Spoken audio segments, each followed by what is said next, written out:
blink.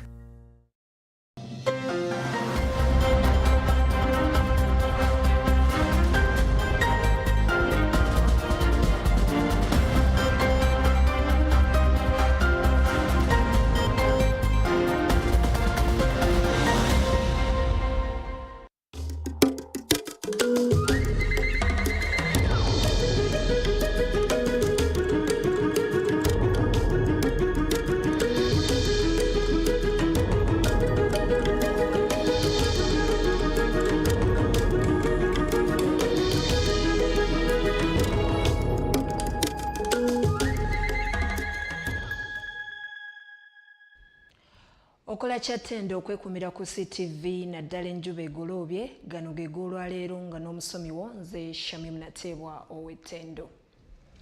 Pulezidenti Yoweri Kaguta Museveni awadde abavubuka amagezi bave mu kwekubagiza nga bwe batalina mirimu wabula bazuukuke basalewo ekyokukola okusinziira ku pulezidenti. Abavubuka balina okwenyigira mu by'obulimi ebireeta ssente basobole okwejja mu bwavu n'emirimu emirala egirimu obuyiiya. Katubirabe. The youth of Uganda, can you clap better than that? Olunaku lw'abavubuka mu nsi yonna lukuzibwa ng'ennaku z'omwezi 12 omwezi ogw'omunaana buli mwaka n'ekigendererwa ekyokulaba obusobozi bw'abavubuka mu nkyukakyuka ez'omuggundu. Wabula Uganda yasalawo okwongezaayo emikolo gyayo okutuusa olwaleero mu gw'omunaana ng'ennaku z'omwezi 26 era ng'emikolo gibadde mu kibuga Ggulu. Emikolo gitandise n'omukulembeze okulambula emidaala omubadde mwolesebwa ebintu eby'enjawulo. Oluvannyuma ne wabaawo okusiriikirira okujjukira Jeno Eritumwine eyafudde olunaku lw'eggulo. Okukumba kw'abasirikale bwe kuwedde, abakulembeze ab'enjawulo boogedde era ng'omubaka w'abavubuka mu bukiikakkono bw'eggwanga Boniface Okot ng'era ye ssentebe w'akabondo ka paalamenti akakola ku nsonga z'abavubuka asabye ebizibu ebiremesezza abavubuka okwekulaakulanya ng'ebbula ly'emirimu ssaako n'ebyenjigiriza okubeera eby'obuseere bwe bisaanidde okukolebwako mu bwangu. This will encourage economic empowerment and also the requests that State House scholarships also be availed for the underprivileged youth leaders present. Ate ye Jacobo Eyeru ssentebe w'olukiiko lw'abavubuka mu ggwanga asabye pulezidenti okufiissanga akadde waakiri asisinkane ng'abakulembeze b'abavubuka buli luvannyuma lwa myezi 3 n'okulaba ng'ensimbi eziweebwa abavubuka zongezebwako naddala nga parish development model bw'eba yakulondoolwa bulungi. I request your excellency, you are very generous. Meet them for half a day every quarter. We can work on whether you start regionally or you start nationally. In your capacity, Your Excellency, meet them every quarter. And this financial year has just started, so we can start with this first quarter. You meet one region, you go to the next one, you meet the next region. Minisita w'ekikula ky'abantu era nga yavunaanyizibwa ne ku bavubuka Betta Amongi asoomoozezza abavubuka okulaba nga beefaako okusalira ebizibu ebiruma eggwanga lino amagezi naddala nga bakozesa tekinologiya okusobola okulaba nga balongoosa ebiseera byabwe eby'omu maaso. So I would like to request the youth, when we talk about underemployment, unemployment, labor rights, and all those challenges of the generations of the youth today, it is you, the youth, to think about the solution to your problems. Omukulembeze w'eggwanga lya Uganda Yoweri Kaguta Museveni ategeezezza abavubuka okukomyanga okukungubaganga bwe batalina mirimu era n'abawa amagezi okwenyigira mu by'obulimi, amakolero, eby'empeereza ne tekinologiya okulaba nga basobola okwejja mu bwavu. So, address number 1, commercial agriculture with ekibaro. Address number 2, factories.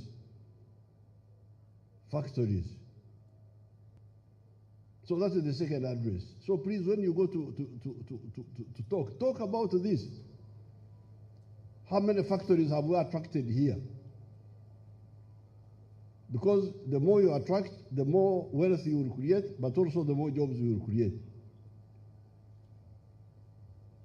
The third address of wealth and jobs is services.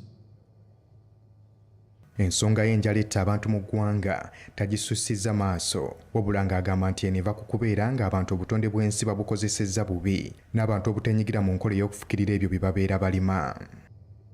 Massive irrigation in Uganda means swamp reclamation.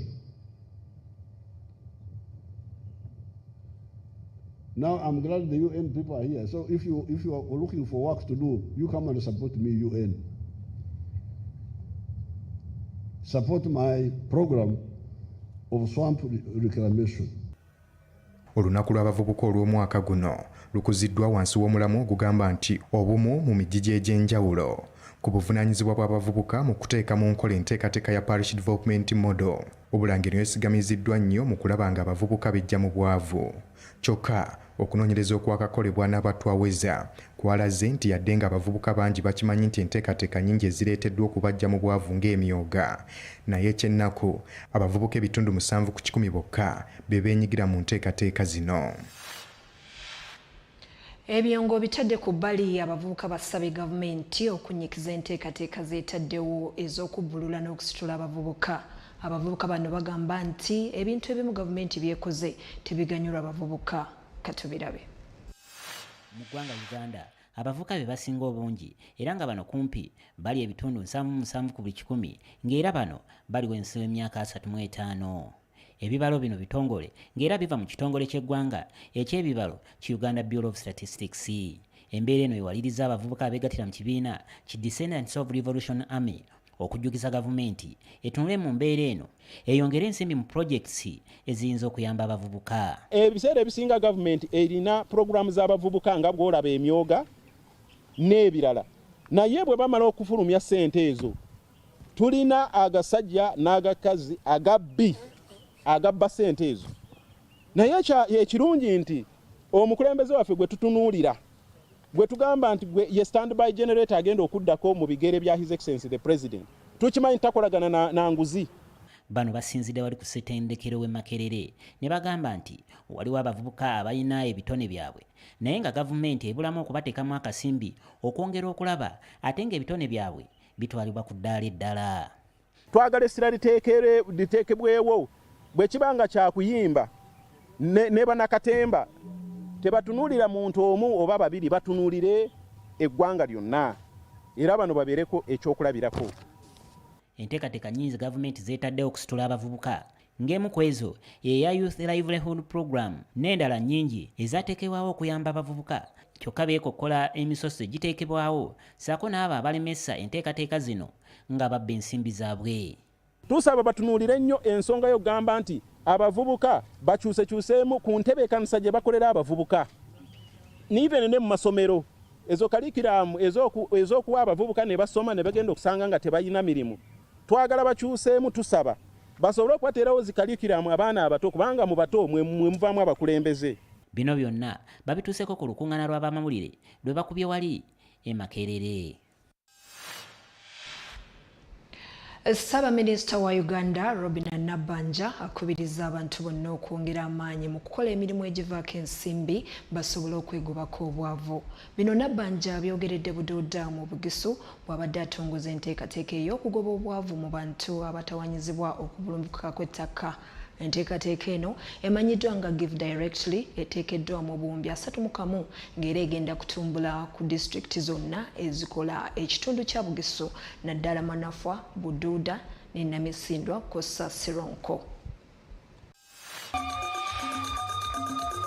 Ssaabaminisita Robin Nabbanja aliko enteekateeka y'okuyambako abantu abawangale mu bitundu bya Elgon abaakosebwa ennyo okubumbuluka kw'ettaka gy'atongozezza nga muno abantu baakuweebwa ssente okwebeezaawo gye babeera babasengulidde. Ekittavu kino nga kiteereddwawo ekitongole ky'obwannakyewa ki Give Directly nga bali wamu ne gavumenti ya Uganda. Kiteereddwamu obuwumbi bwa ssinza Uganda 31 era nga zaakuweebwanga abantu okubasobozesa okwenyigira mu mirimu egisobola okubayimirizaawo mu bitundu gye babeera batwaliddwa oluvannyuma lw'okusengulwa mu bitundu ebibeeramu okubulumbuka kw'ettaka gamba nga disitulikiti omuli Manafwa, Buduuda, Namisindwa ne Sironko. Mu kutongoza enteekateeka eno wali ku kisaawe ky'e Bushika mu Buduuda, Nabbanja akuutidde abakulembeze okugirondoola obulungi ebeeremu obwerufu. I will ask my team, the Prime Minister's monitoring team, the Prime Minister's delivery unit, let me request my fellow members of Parliament, you the chairman of the districts, please own this program so that we have this issue settled once and for all. Nabbanja ategeeza nti ekisinza okuviirako okubumbulukuka kw'ettaka mu bitundu bino gy'emirimu egisaanyawo obutonde bw'ensi gamba ng'okutema emiti, wabula n'ategeeza nti gavumenti yakulwana okulaba ng'etaasa embeera. Government has already contracted NEC. NEC is a government company. It is owned by Army to do the construction of the industrial park and they have the drainage fixed. Mu bakungu abalala abadde ku mukolo guno mubaddemu ne minisita omubeezi ow'ebibamba n'ebibamba ebigwa tebiraze Esther Anyakon, ow'ensonga z'e Kalamoja Agnes Nandutu, ssenkulu w'ekitongole ki Give Directly Ivan Ntwali, ssaako ssaabawandiisi w'ekitongole ki Red Cross Robert Kwesiga, bano nabo basiimye enteekateeka eno. Today we are glad to have the Prime Minister to launch the Give Direct Cash Transfer Program to over 4,000 households in the districts of Sironko, Namisindwa, Manafa and Bududa where we are right now. Wabula omubaka wa Manjia County John Baptist Nambeshe asabye gavumenti okubaako beyamba abantu abawangale mu bifo ebizingiziddwa ng'amakuumiro g'ebisolo babeeko we basengulirwa. Enteekateeka eno eya Give Directly mu Uganda yatongozebwa mu mwaka gwa 2013 era ng'eganyudde amaka agasoba 10,000 nga ku mulundi guno buli maka gaakwebwa obukadde bwa sinzizi 7 nga ziyisibwa ku ssimu mu nkola eya mobile money. Kefas Mayumba, CTV, Enjuba Egoloobye. Ate abakulembeze b'ebitundu ebyenjawulo okuva mu disitulikiti y'e Wakiso beekokkodde gavumenti olw'okubajjangako ensimbi ze basolooza mu bitundu byabwe kye bagamba nti kizingamizza emirimu mu bitundu byabwe. Bino babitegeezezza akulira oludda olwabula gavumenti mu Paalamenti Mathias Mpuuga nga bwebalemeseddwa okubaako kye bakolera abantu baabwe olw'essente entono gavumenti zeebawa. Abakiise ssaako abakulembeze ku mitendera egy'enjawulo mu disitulikiti y'e Wakiso nga bakulembeddwamu omubaka omukyalo wa Wakiso Bett Nalwima olwaleero basisinkanye akulira oludda olwabula gavumenti mu Paalamenti Mathias Mpuuga. Mu nsisinkano ebadde mu woofiisi ya Mpuuga, bakansala bano bategeezezza nti tebalina kye basobola kwekolera olw'amateeka ge bagamba nti gabakugira era baagala gakyusibwemu. Etteeka libasizzaako essira lyeteeka eriragira gavumenti z'ebitundu okuwangayo ensimbi zonna ze baba bakuŋŋaanyizza eri gavumenti olwo gavumenti n'esalawo omuwendo gwe baddiza. It's as if we are leaders of functions. Even when the road breaks up as an emergency and they have not yet released this money, there is no way you can do this. So sometimes we even cough into our pockets to handle this, and it is real shaming. Ekisinga okubaluma kwe kubanga ne bwe bakola embalirira tebafuna nsimbi, ekintu ekizingamiza obuweereza mu bitundu bye bakiikirira. When you budget, for example, you expect road fund 250 millions, amidst taking our local raised revenue, they also cut that. Instead of telling you the 250, they tell you we are going to send you 40. Now, they have withheld your local revenue. Even the transfer from the government has also been cut. We want to be given full authority to spend that money. So the government will come and ask us, how has it been spent? Ku nsonga y'okubajjako ensimbi ne babagerekera entono, bano bagasseeko ensonga y'omusaala n'ensako nga bagamba nti bafuna siringi za Uganda 38 buli mwezi. Ensimbi zino bagamba tezimala era bagala gavumenti ebatunulemu. Because when you compare the 380,000 after the taxes, literally we go home with nothing. Yet, day in, day out, we are the people on the ground and we are the people who actually implement or put in action what the government wants on ground. Ekiwandiiko kyabwe bakikwasiza Mathias Mpuuga ng'ali wamu n'ababaka omubadde omubaka omukyalo w'Emityana, omubaka omukyalo w'Emukono n'ababaka abalala. Oluvannyuma lw'okuweebwa ekiwandiiko kino, Mpuuga bano bakakasiza ng'ensonga zino nabo bwe baziraba edda era ne babakana n'omulimu gw'okulaba ng'amateeka gakwatibwako Buterevu gakolebwamu ennongoosereza. Ensonga naddala ey'ensimbi ezikuŋŋaanyizibwa gavumenti ez'ebitundu, Mpuuga agamba bagiteeka dda mu kiwandiiko kyabwe ekimanyiddwa nga legislative agenda kye bakulembeza era Paalamenti ensonga eno yamala dda okusalawo. Ekibadde kikolebwa baateekesa ekiragiro mu nkola mu bitundutundu. Bwe tumala okuyisa ekiteeso, minisitule y'ebyensimbi n'egamba nti egenda kwanguyaako, si twabagamba kwanguyaako, twabagamba kuggyawo kiragiro. Bano Mpuuga bawadde gaabuwa okwekolamu omulimu babuuze minisito y'ebyensimbi lwaki yajemera okusalawo kwa palamenti. Ate njakusa ne minisita wange ndowooza ogende mu kakiiko ka government ne public service muyite minisita w'ebyensimbi ababuulire oba yetteeka waliwo etteeka. Gye buvuddeko omubaka wa Butambala era nga ye minisita w'oludda oluwabula ow'ebyensimbi Muwanga Kivumbi yategeeza palamenti nga bwe waliwo ebiteeso palamenti byezeeyisa kyokka bateekesa mu nkola ne bakola bye baagala. Ramson Muhire, CTV Enjuba Egoloobye. Nate nzikiriza tulabe ebikulembedde Enjuba Egoloobye olwaleero.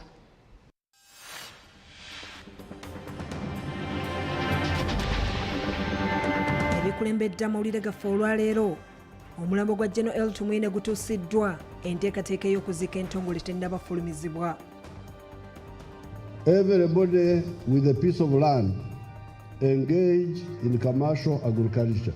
President akubirizza abavubuka okukomya okwesasira, balina okweyambisa ebintu ebiriwo okwekulaakulanya.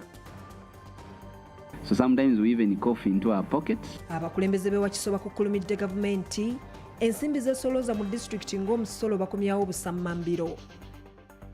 Ttiimu y'eggwanga ey'abawala abazannya cricket etandise okwetegekera empaka ezigenda okubeera e Botswana.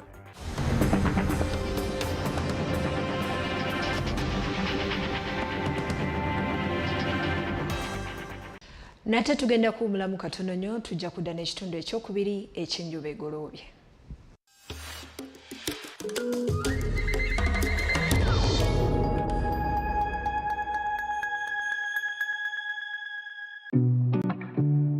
CTV is now on StarTimes. You can now catch all your favorite programs, our daily comprehensive news bulletins, and so much more on StarTimes channel number 248. Stay tuned for a world of endless possibilities. CTV. Don't blink.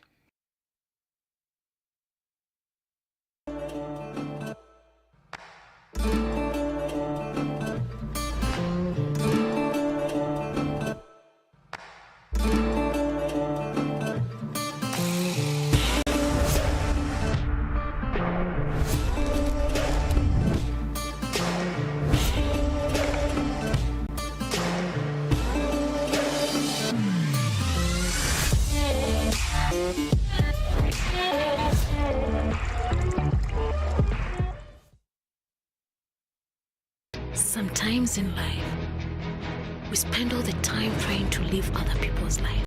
And along the way, we lose who we are by copying what other people are doing in their relationship. You see, from the last time I met your sister, I've not spent a day or a minute without thinking about her. It's a good surprise on a Monday. This is nice. So you and him are we're just friends. Wow. Come on. Just friends. You either tell me where you're from or you go back to where you've been. Thinking it would work out for us, but yet to find out that's not who we are after experiencing a great disappointment. She's in love with some other man, so classy, a gentleman, not poor dogs like you. These are the mistakes girls do. Now showing on CTV. Don't blink.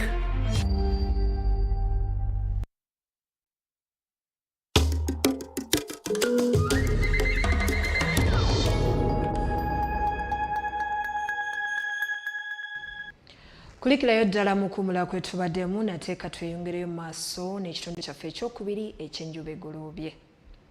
Bannayuganda basabiddwa okulagana obulungi n'amatendekero aga waggulu okusobola okubeerako bye batuukako mu kunoonyereza.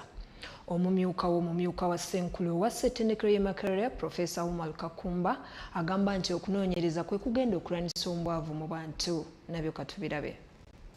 Nga otereeza embeera z'abantu kati okunoonyereza kwaffe kugasiza ddala abantu abali mu bitongole bya security, abali mu byamawulire, abali mu kusomesa eggwanga eyo wansi, n'abo abakola emirimu gyennyini egivaamu ebintu ebikozesebwa, kubanga ne bonaabona atunda ebintu byo weetaaga okumanya embeera z'abantu b'ogenda obitundiramu na biki bye beetaaga. Singa otereeza embeera z'abantu kati okunoonyereza kwaffe kugasiza ddala abantu abali mu bitongole bya security, abali mu byamawulire, abali mu kusomesa eggwanga eyo wansi, n'abo abakola emirimu gyennyini egivaamu ebintu ebikozesebwa.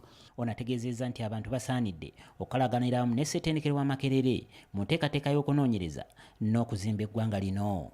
Baatuwa n'erinnya erimaze emyaka emingi nga bagiyita Makerere Ivory Tower, nti bali eyo waggulu ku tower tebali mu bantu ba bulijjo. Naye kimu era ku miramwa gya conference eno lye libadde nga okugezaako okukwasaganya okuziba omuwaato ogwo guliwo wakati wa abo abakola emirimu ba practitioners n'abo abanoonyereza. Munnamawulire Kalo Buyanga agambye nti okuyita mu mbeera yonna omuntu alina okwebuza ki kyakoledde ensi ye era n'okulaba ng'akola ebyo ebiyinza okutwala eggwanga lye mu maaso. They're held in high esteem. When you get that position, you have a responsibility. And if you're not fulfilling your responsibility, they're going to ask questions. You are put there for a reason. So I believe that journalism is really important for all those things, to be able to put people to account, to be able to ask the uneasy and difficult questions. Sheila Namata agamba nti abantu balina okukozesa ebitonotono bye balina okukyusa embeera zaabwe mwe bali naddala mu kiseera kino kibawangaliramu ekijjudde okusoomoozebwa. And I didn't want to complicate life. I wanted to teach the basics because I realized with the basics you can go far. We are all here because we have the basics. We can read, we can write. Alex Mukulunga y'omu ku bawandiisi era nga munnakatemba ng'ayayitako mu college eno eya Humanities ategeezezza nti ekirina okukolebwa beba abalina ebitone okukozesa ebyo byennyini bye balimu okulaba nga bakyusa embeera ate mwe bawangaalira. Without character, you cannot have a community. Today in Uganda we are suffering from a lack of a national character. And it is us, performers, performing artists, to build this character. Amanya abantu bagenda baga nti omuntu alina olugezigezi. Kati ne weebuuza ti olugezigezi kyeki. Naye nga ddala kitegeeza nti abasiru bwe baba abangi oli alina amagezi alina okugassaamu amazzi n'ajabulula amagezi ne gafuuka olugezigezi basobole okubona. Olukungaana luno lubadde lwa nnaku nnya era nga lukomekerezeddwa olwaleero. Chris Malimu Semakula ku lwa CTV Enjuba Egoloobye. Ate bunaayira w'eggwanga ekitongole kivunaanyizibwa ku byobulamu ekyensi yonna ki World Health Organization kikubiriza gavumenti zonna okwongera amaanyi mu kaweefube w'okugemesa abantu ekirwadde kya ssennyiga omukambwe. Ate Pulezidenti wa Bufalansa Emmanuel Macron atuuse mu ggwanga lya Algeria ku bugenyi obw'ennaku 3 ng'azze kunyweza nkolagana z'amawanga gombi. Katubirabe.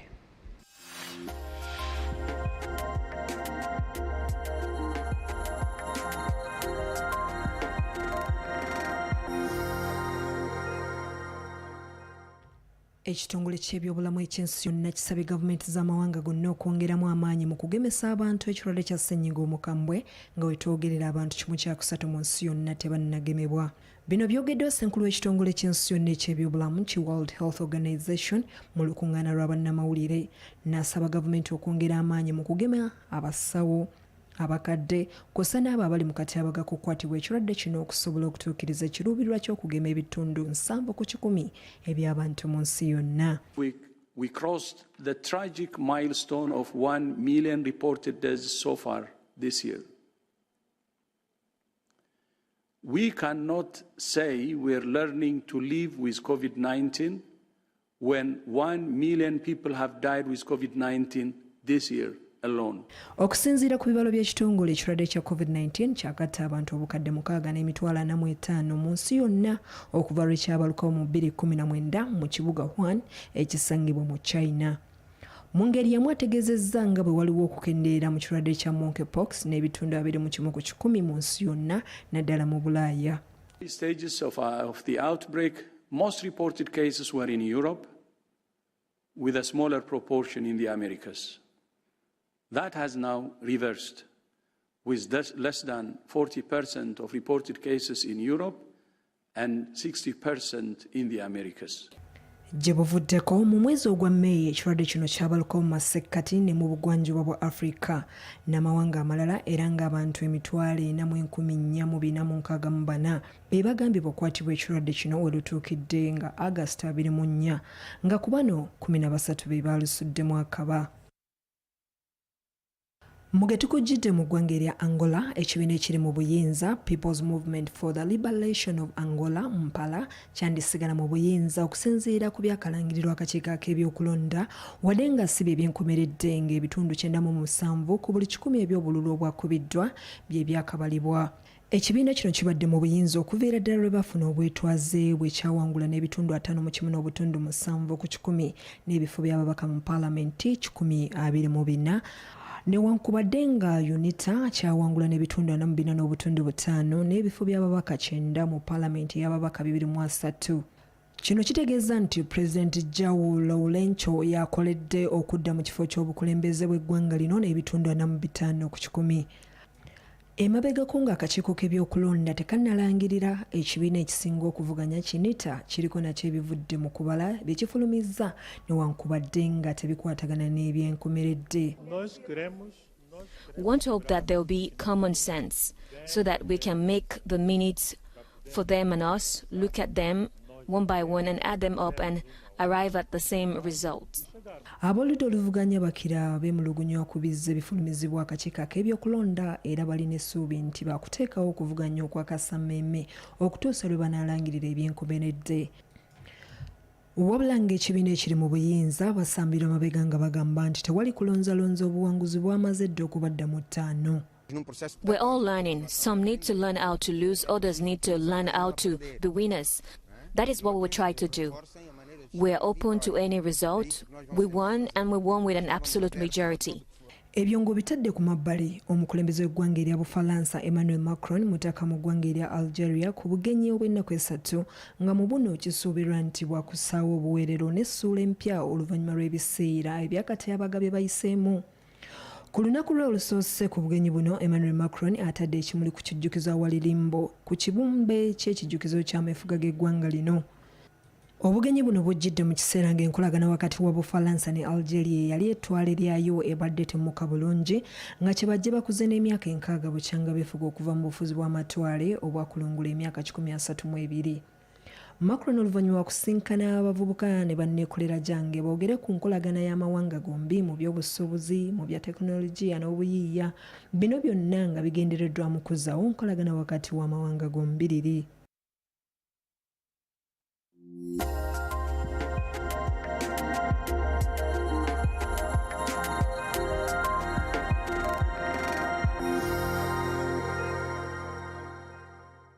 Ate nzikiriza nywemu ku lwendo lw'amazzi nate tujja kudda n'enjuba egoloobye.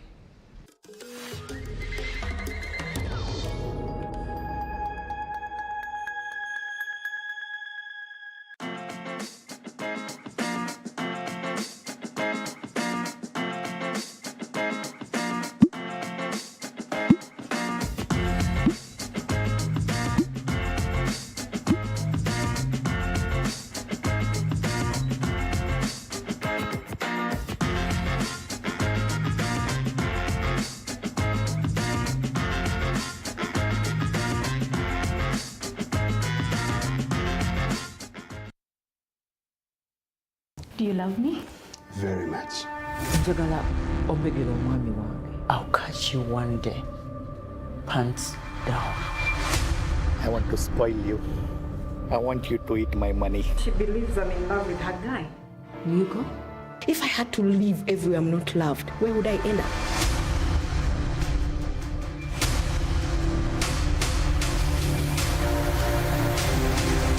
The dirty guy hides in the hospital for 40 years, but at night, he walks the streets, commits crimes, and then he comes back and pretends to be for life again.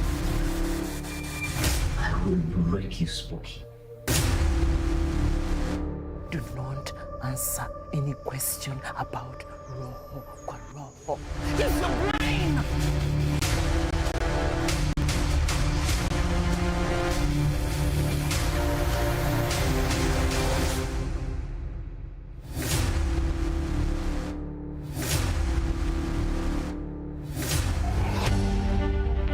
now showing on CTV. Don't blink.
Okulikirayo ddala mu kuwummula kwe tubaddemu katweyongereyo mu maaso n'enjuba egoloobye era nga tukuleetedde ga byamizannyo. Ttiimu y'eggwanga eya cricket y'abawala abali wansi w'emyaka 19 egenda kuzannya omuzannyo gwayo ogusookedde ddala wabweru eggwanga Uganda era egenda kuzannya empaka za ICC U19 Women's World Cup Qualifiers ezigenda okubeera e Botswana.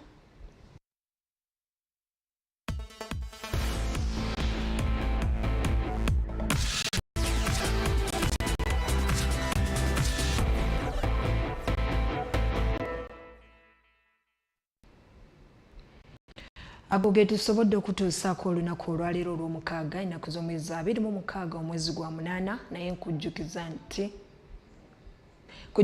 nti ku ssaawa 3 tugenda kubeera n'amawulire gaffe mu luzungu era nga sigala ku TV nga totemya weeraba.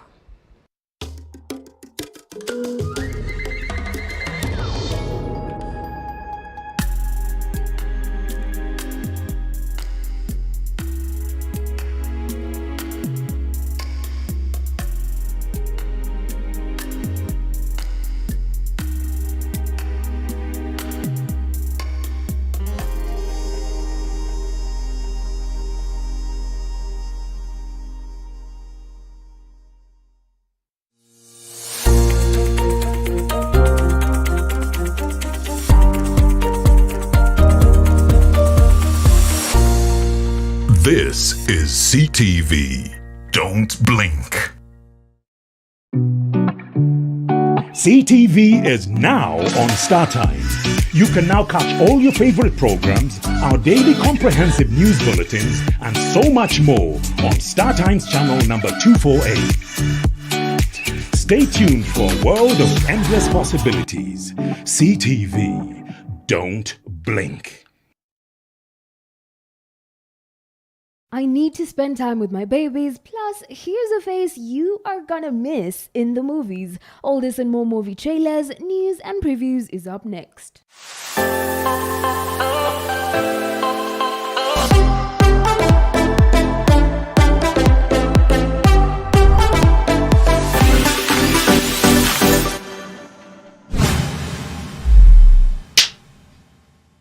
This year will be the last time you will see Sandra Bullock on screen, at least for a while. The Oscar-winning actress has announced that she plans to take a break from acting to focus on raising her kids. Bullock previously spoke about her decision in an interview, stating she needs to be in the place that makes her happiest. She takes her job very seriously when she's at work, and it's a 24/7 job, so she's looking for a change, just wanting to be 24/7 with her babies and her family. Bullock's latest movie, The Lost City, was released March 25th, and she will also be seen in the action comedy Bullet Train, slated for release in July, which is her final project before she takes a break.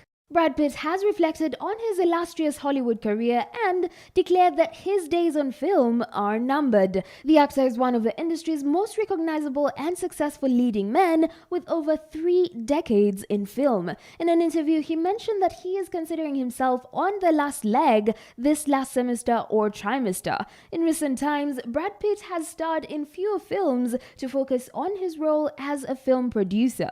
Later this year, his production company Plan B Entertainment will release Women Talking, a novel adaptation about a group of Mennonite women who unite against their rapists. When a group of rich 20-somethings plan a hurricane party at a remote family mansion, a party game goes awry in this fresh and funny look at backstabbing, fake friends, and one party gone very, very wrong.